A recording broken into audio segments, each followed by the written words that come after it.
When we was at the school, though our father get the lines out with them, he was away for him and we couldn't get fries of fish. The only time that you got fish was if they come home, they would eat home fish with them. And that's about the only time that we would have gotten a fry fish the whole winter.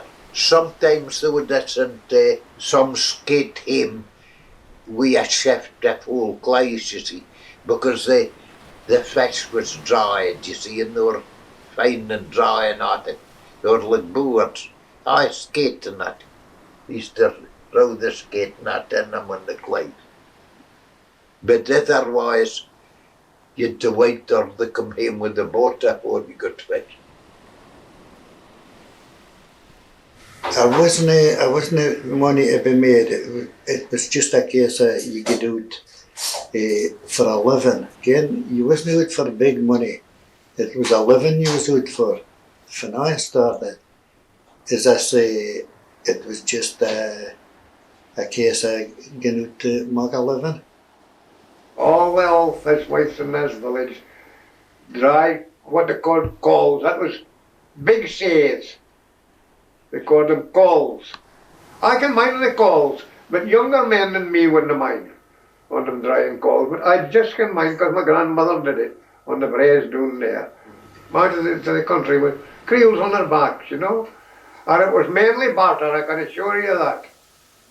The fish was sold and they would get a bottle probably of cream, maybe a pound of butter, or maybe even just meal, depending on what's, well, how the farm people were placed, or eggs. But I can assure you that the creel didn't get any lighter. They would have a basket besides the creel on their back, they would have a basket on their arm. Now, my grandmother had two what she called roons. It was once a week each roon. One was not far away, that was the creaming, maybe 10 farms. Now, she had another round that she went, within sight of the lums of Peterhead, she said. In these days, they work it hard. Buying fish, curing them, sometimes hard fish, or going up the country with the creel, selling them, young women, they married. And that's what they made a pound. Or get out and was a servant to somebody it was married in his bairns and was needing help with the baiting and shearing that. My father told me on his deathbed, my father was clear. He was clear-headed. He'd eyes hearing, my mother had never, my father had. Right up to nearly 85. And he told me that he was converted at 20 years old. His father was 16 years when his father was drowned. So he'd maybe seen the reality in a life and the shortness of life, even as the longest. You can't know how short it is. It's running away, isn't it now? It's running away fast, you see. And that maybe if it had broke time up against it, you see what I mean now? But he was truly converted at 20 years old. And he was still going strong, travelling in back to the Congregational Kirk. Never had a hurdle, no cars, no buses, travelled in.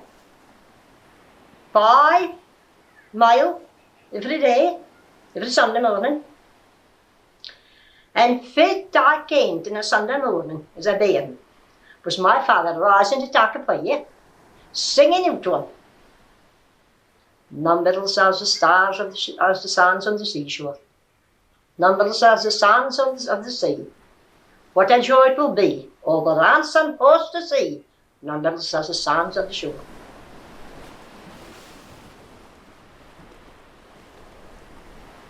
As I say, if we left to school, we helped at the house with the shieling bit. It was up early in the morning, half early in the morning.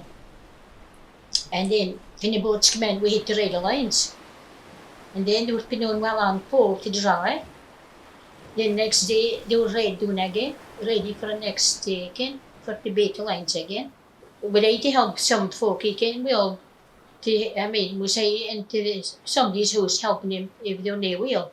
When Sandy had his accident in 1956, he had a bad accident. He had to stop the sea, he was naval.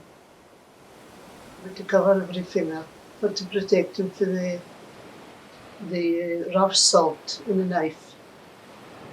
So it was all and wrap it with fingers. It seemed to glutes clung to her fingers with a bit of grip of the herring. When we took him up to got him with a fiddle. He came. In Yarmouth we just used to put our fingers into the barrels of brine or salt water and came. And that seemed to cure, sometimes it cured the CST, the salt. But it was a while life that we had and we turned together and friends for life. I was never off the court and show. I'm talking Paris as we call it. We have been trained and with the result that my school boots was a ring of salt water. And this teacher gave you places in the class for brush boots, which I didn't think was a very good thing. So my place in the class was doing the front seat through the saltwater boots. Now I spent all my childhood days at the shore. All my childhood days at the shore.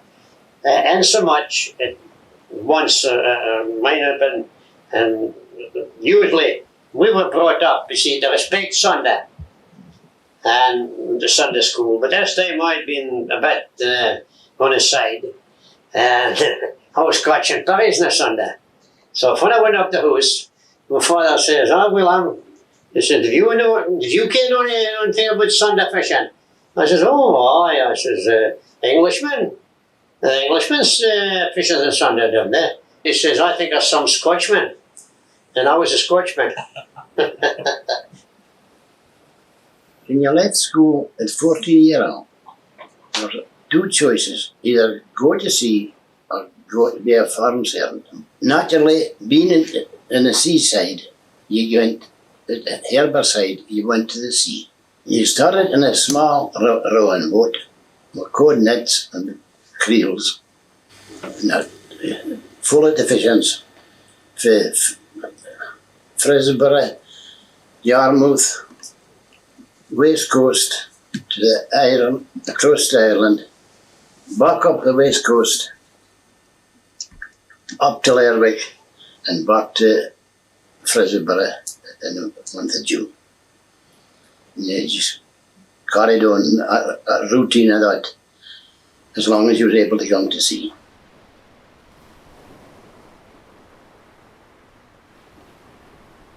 Did you ever come into resort where you Just in the high tide in the summertime, we'd just lay about an hour. But we was stowing at midnight. That was a different kettle of fish. She was there, she told me, in the winter time, before the lamp was put out, still on, you know. Ged with the country cream. And the ged up past far is stricken. The goodness, it was the way outside, it was a full house was out there. We took in the mussels again. The calf was, for our beds, was seen up in barrels, fall barrels. So Usually the barrett we went out, something with Hornlands. I mind the first time we went to Hornlands and fuck up.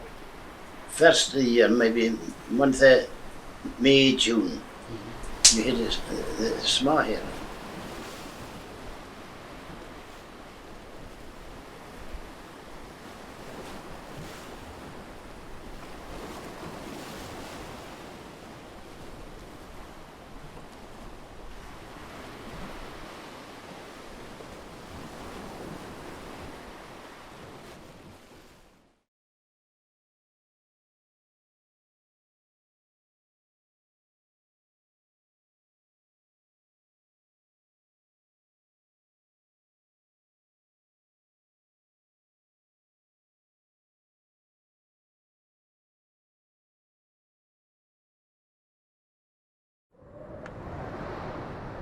Fits are here, Ootowre.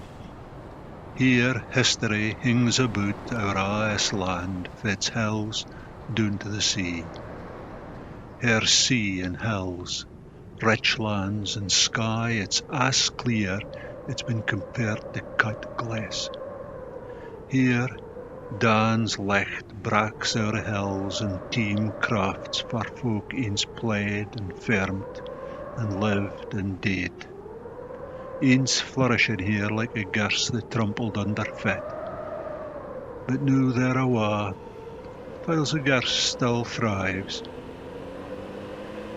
Here folk hae bid and hunted, fermed and fished, and the ice crept awa.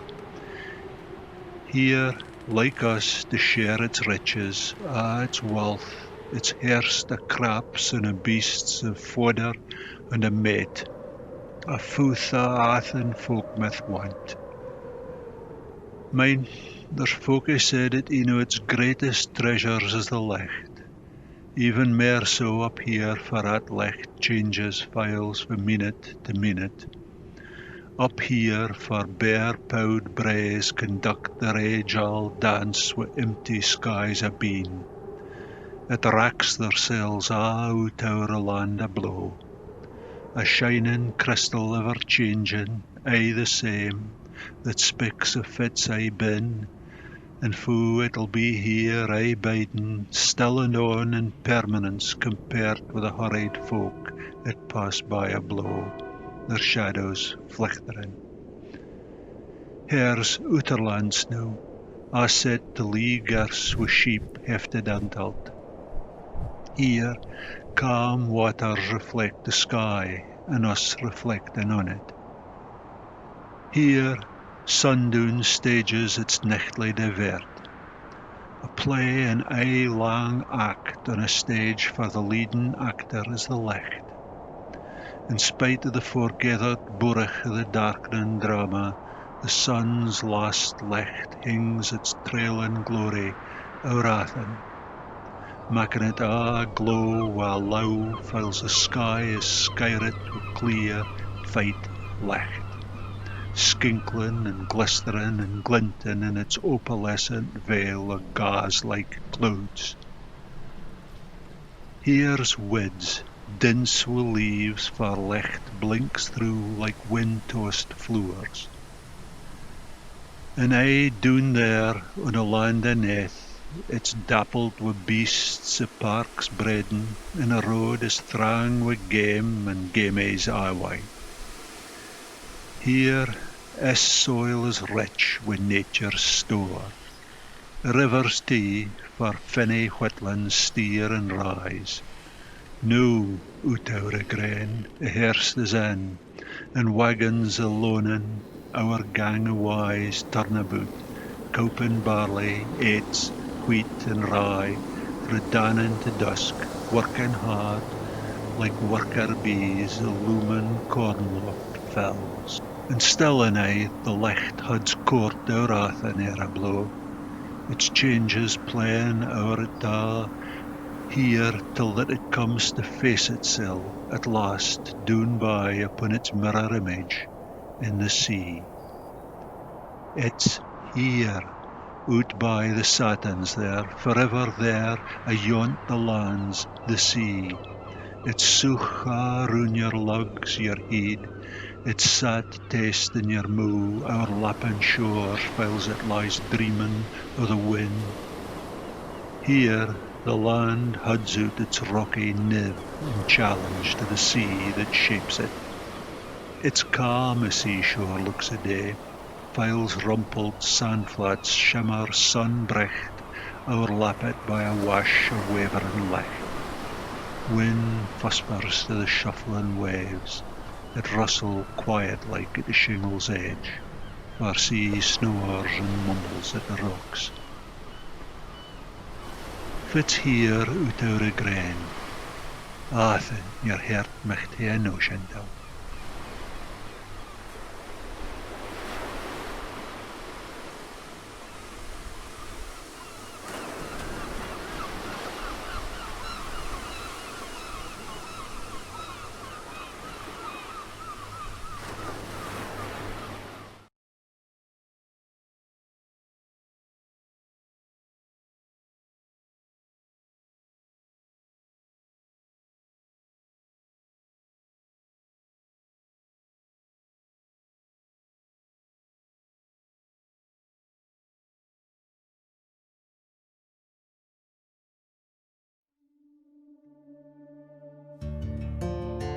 You've got 3 ingredients to make whisky. You've got barley, you've got pure water, and you've got yeast. If you've got that in time, you've got everything you need.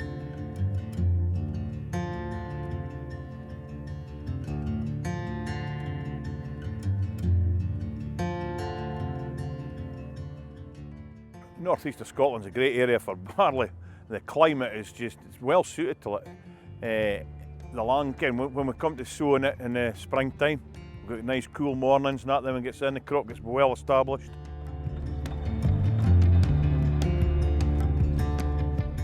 Farmers ken their grun, so they ken what a bit of barley. I mean, there's some fields that will not be no good for barley. Barley's like a lot of other things, it doesn't like wheat feet, so you dinna plant it for its wheat.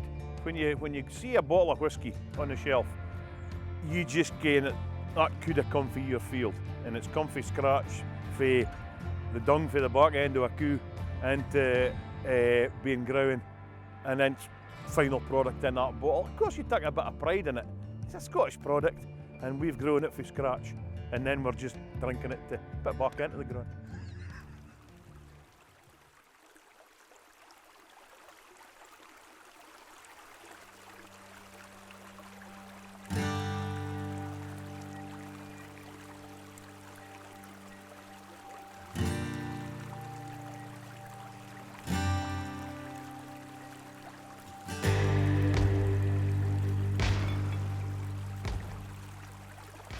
So why in the northeast ideal for making whisky? Because it's soft and it's pure and it's, you know, there's no taste to it. It's just ideal for making whisky. If you ever had a dram straight for the spring, it's just like, you can drink it and it's just perfect, to be honest. Never water comes through the granite, obviously, and when it rises, it's just absolutely, it's sparkling, it's clear, it's crystal clear at that point, you know, so it's just magical, to be honest. Alexander Mingus, he was the manager of the distillery, and he was looking for different ways to make his spirit better, if you like. In my eyes, for his den, he's got a couple of guys with hoses, just spraying the head, just the heat of the still, and he's obviously knows the spirit as it's coming through, and like, yeah, it's a wee bit lighter, it's a wee bit lighter. So he's obviously commissioned, got this cooling ring made, and there's the one that's on number 1 side's the original cooling ring. It's been there since 1952. Not only is that iconic to Ootowre, but it's just absolutely stunning to see. When you see it in action, it's just magical. You know?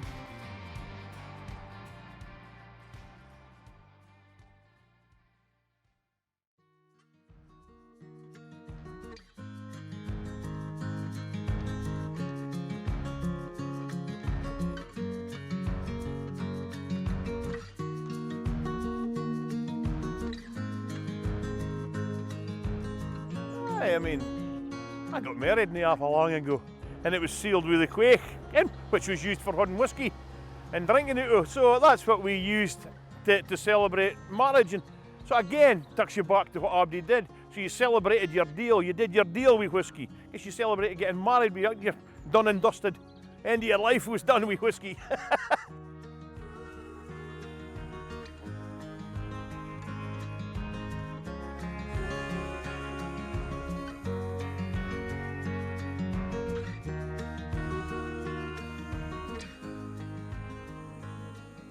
I was lucky enough to be asked to get to Paris last year, and to me the French would probably understand flavours better than anybody else in the world.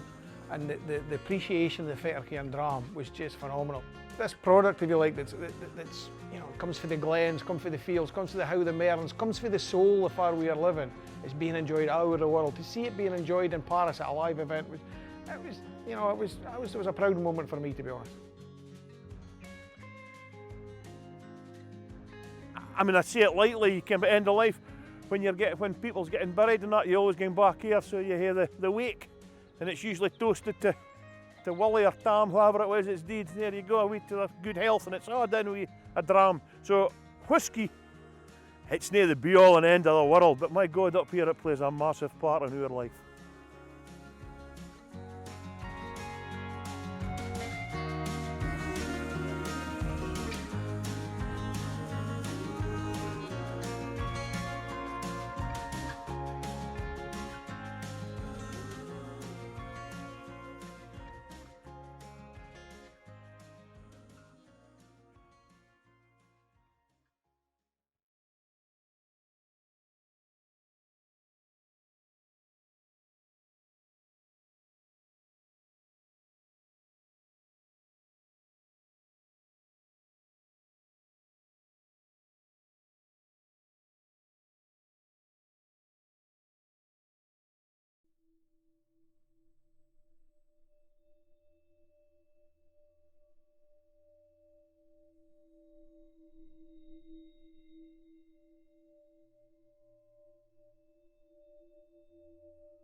The world closes its eye to dream, but does not sleep. By our TV sets, before the flicker of Netflix, under electric light, we hold back the dark. Rest. Rest your eyes a while.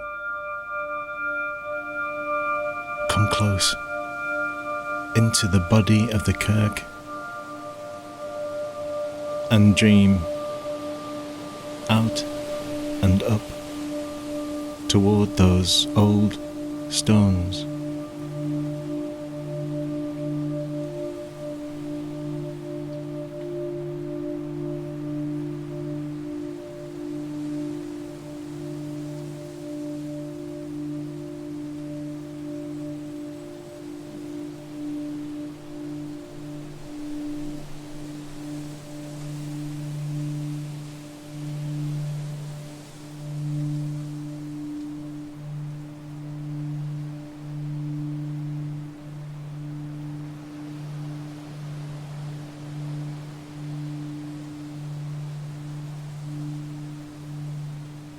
In time and place, these footsteps tread, through field and fold, beneath the sky, where clouds gather in the morning light,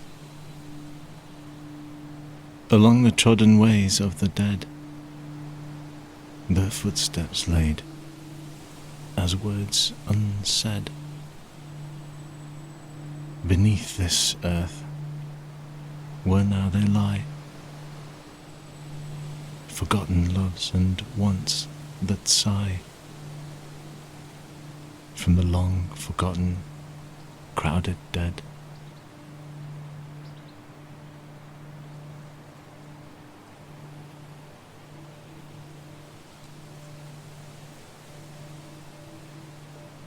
On the ridge, a single tree that grows and stands against the wind.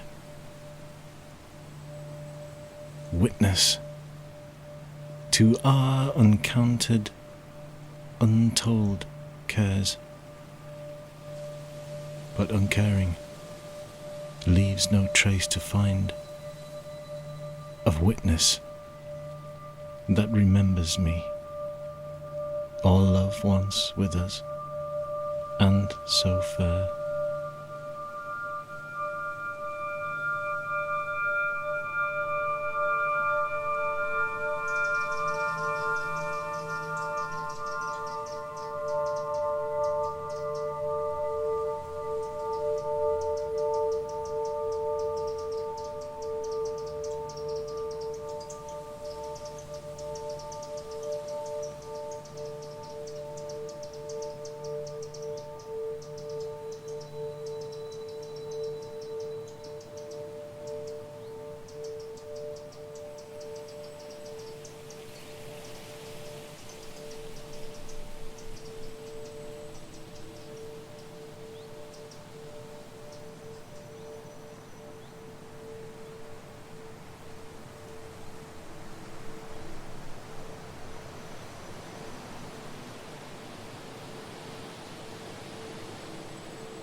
We become the walking, gathering in the landscape, pulling distances towards us, step by step.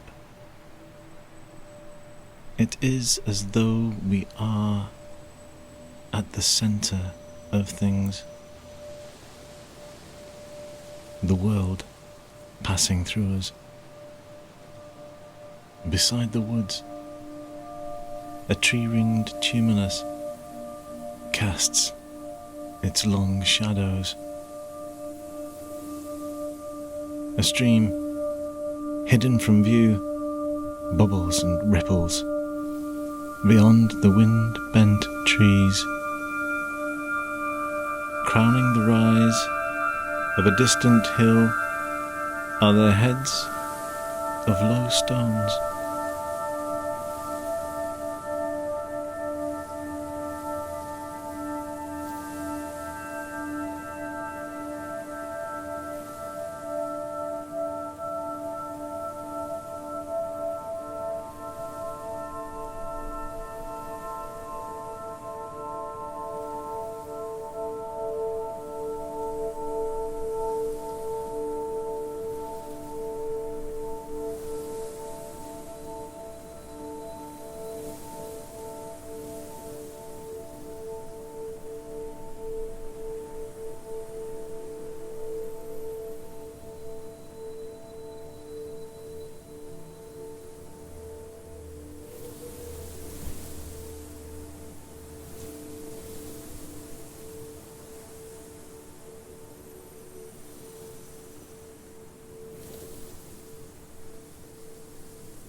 Lying on its side, all 16 feet of it, split in two, quarried giant, broken moon site, still at rest, between adjacent uprights, under Orion's bow.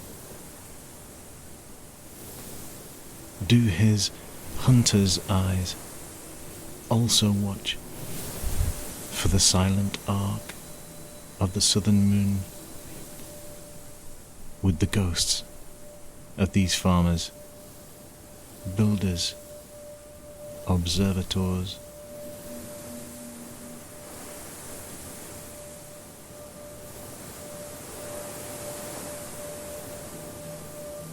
Did they light fires, douse the hearths, wait for the sun to rise above a single stone before taking their cattle to pasture?